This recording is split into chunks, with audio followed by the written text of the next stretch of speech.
जन्म की कथा भी बहुत रोचक है।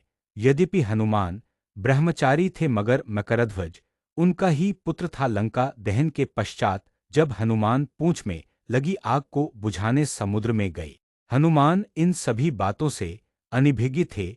यद्यपि मकरध्वज को पता था कि हनुमान उसके पिता हैं, मगर वो उन्हें पहचान नहीं पाया क्योंकि उसने पहले कभी उन्हें देखा नहीं था। जब हनुमान ने अपना परिचय दिया तो वो जान गया कि ये मेरे पिता हैं, मगर फिर भी उसने हनुमान के साथ युद्ध करने का निश्चय किया क्योंकि पातालपुरी के द्वार की रक्षा करना उसका प्रथम कर्तव्य था।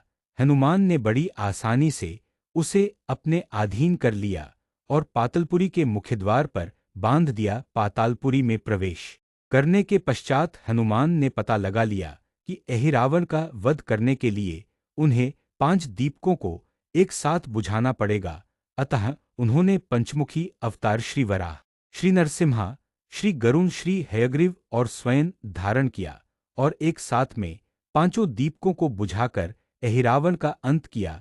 अहिरावण का वध होने के पश्चात हनुमान ने प्रभु श्रीराम के आदेशानुसार मकरध्वज को पातालपुरी का नरेश बना दिया। युद्ध समाप्त होने के साथ ही श्रीराम का 14 वर्ष का वनवास भी समाप्त हो चला था। तभी श्रीराम को स्मरण हुआ कि यदि वो वनवास समाप्त होने के साथ ही अयोध्या नहीं पहुंचे तो भरत अपने प्राण त्याग देंगे। साथ ही उनको इस बात का भी आभास हुआ कि उन्हें वहां वापस जाने में अंतिम दिन से थोड़ा विलंब हो जाएगा। इस बात को सोचकर श्रीराम चिंतित थे, मगर हनुमान ने अयोध्या जाकर श्रीराम के आने की जानकारी दी और भरत के प्राण बचाकर श्रीराम को चिंता मुक्त की। अयोध्या में राज्याभिषेक होने के बाद प्रभु श्रीराम ने उन सभी को सम्मानित करने का निर्णय लिया जिन्होंने लंका युद्ध में रावण को पराजित करने में उनकी सहायता की थी। उनकी सभा में एक भव्य समारोह का आयोजन किया गया जिसमें पूरी वानर सेना को उपहार देकर सम्मानित किया गया। हनुमान को भी उपहार लेने के लिए बुलाया गया। हनुमान मंच पर गए मगर उन्हें उपहार की कोई जिज्ञासा नहीं थी। हनुमान को ऊपर आता देखकर भावना से अभिप्लुत श्रीराम ने उन्हें गले लगा लिया और कहा कि हनुमान ने अपनी निश्चल सेवा और पराक्रम से जो योगदान दिया है उसके बदले में ऐसा कोई उपहार नहीं है जो उनको दिया जा सके, मगर अनुराग स्वरूप माता सीता ने अपना एक मोतियों का हार उन्हें भेंट किया।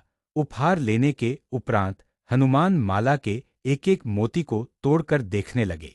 ये देखकर सभा में उपस्थित सदस्यों ने उनसे इसका कारण पूछा तो हनुमान ने कहा कि वो ये देख रहे हैं मोतियों के अंदर उनके प्रभु श्रीराम और माता सीता हैं कि नहीं, क्योंकि यदि वो इनमें नहीं हैं तो इस हार का उनके लिए कोई मूल्य नहीं है।